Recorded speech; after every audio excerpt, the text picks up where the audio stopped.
Резолуција во маркетингот наречена геймификација. Што представува најпрво овој нов термин кај нас и секако вчера се одржа настан, па и нешто подетално на таа тема.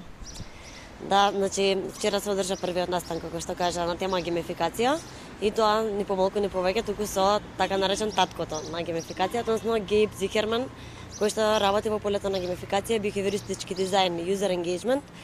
За прв пат дојде во Македонија и одржа обука, да кажеме, односно обука тренинг на оваа тема. Настанот се одржа во Сити Хол, помина одлично, имаше околу 200 посетители на истиот.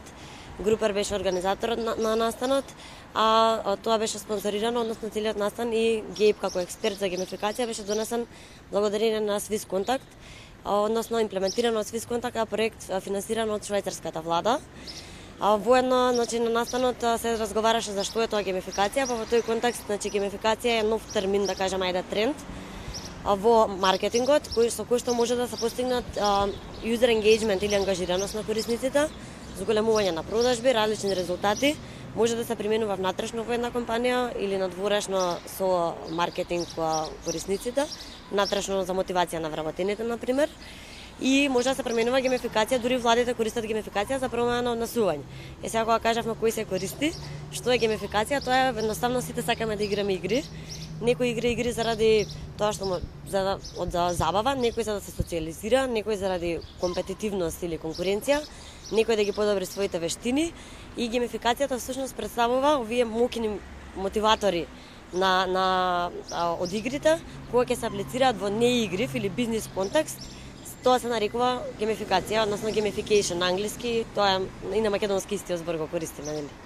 Така, каде те спомнавме каде отприлика се користи геймификацијата, но кои се ете некој пример да ни соопштиш кои се најдобрите светски практики на геймификација? Да, баш за таа тема разговараше вчера и Гейб, сподели некои добри практики од компании кои користат геймификација. Значи веќе Fortune 500, Fortune 2000 компании користат геймификација од 2013 година и во една анкета направена во 2013 година 80% одговориле дека планираат да ја користат за маркетинг цели и за креирање на ангажираност со корисниците. Значи веќе сите поголеми компании аплицираат, употребуваат и остваруваат многу добри резултати. Со тоа многу подобри, бидејќи геймификацијата помага да направите светот позабавно место, додека постигнувате други цели.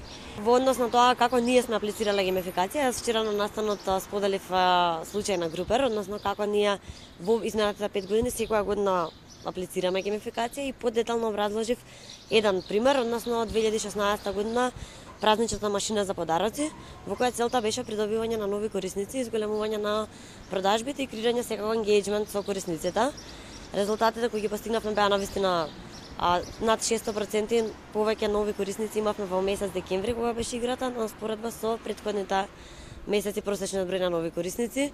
Воедно 25.000 корисници се вклучија и игра оваа така наречена празнична машина во која се подарува најразлични подароци од патувања до брендирани подароци до слични, така што многу е важно кога се аплицира геймификација, јас ги охрабрувам сите компании нели да размислат како можат да аплицираат во нивните работни околини за да придобијат, да ги осетат бенефитите и придобивките, но многу е важно да се има структурно и значајно поставување на целата таа рамка на играта, од тоа што се целите кои што се сака да се постигнат, како ќе се дизајнира, како корисникот ќе се движи низ играта за да дојде до посакуваното, нели, до крајната цел, да не го изгубиме корисникот во играта. Важно е играта да е достапна на сите платформи, сега мобилните уреди знаеме колку се важни, веќе го надминуваат десктоп посетувањето и користењето, па во тој контекст, значи важно е да се направи една целосна и сеопфатна стратегија, бидејќи не се креира игра само заради играта, туку е важно нели да има структурни значајно поставени цели и нормално потоа дизајн на игра во насока на стварување на тие цели. Така, веќе запознавме дека геймификација е поинтата да се зголеми продажбата и корисниците. Кога сме на таа тема, какви се анализите, што покажуваат истите?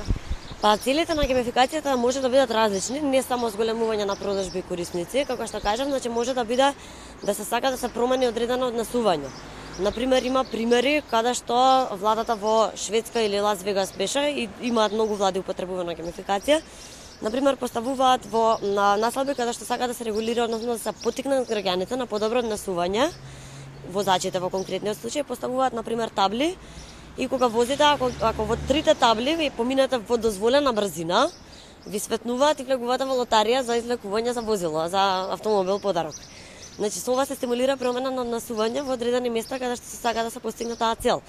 А секако дека во контекст може да биде изголемување на продажби, но геймификацијата може да се користи внатрешно многу добро за рекрутмент, односно за привлекување на соодветен кадар. Например, вчера Гейп имаше споделено една аплицирана геймификација на Доминос во Америка, кога лансираат апликација, го повекуваат секој да си ја направи, биди твојот сам мајстор на пица, направи си ја твојата пица и кога ќе направиш во играта можеш директно и да ти стигне дома.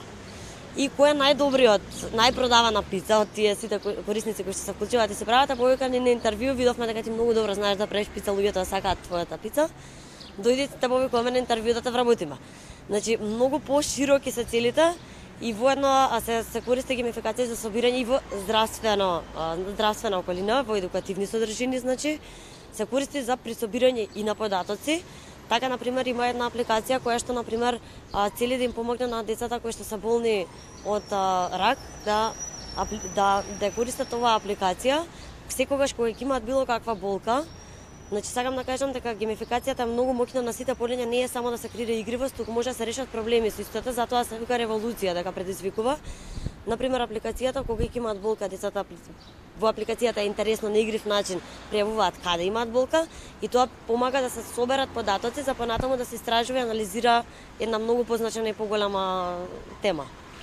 Значи, се работи за многу широка демографија, сите сакаат да играат игри.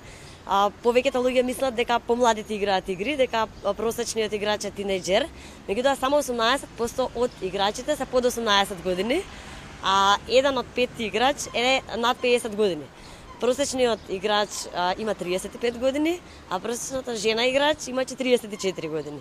Значи, се работи за една многу широка демографија, може да биде твојот колега, вашиот шеф, вашиот комшија, тетка, стрина, баба.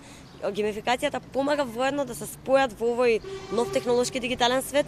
Например, бабите играат, односно бабите играат игри и внучињата играат. И тоа е една заедничка тема каде што тие се наоѓаат, си подаруваат поени, беџови, си разговараат, наоѓаат заедничка тема на интерес, а ако не беше така, не знам дали со овој брз технолошки свет на промени, дали ќе има така заеднички теми за разговор.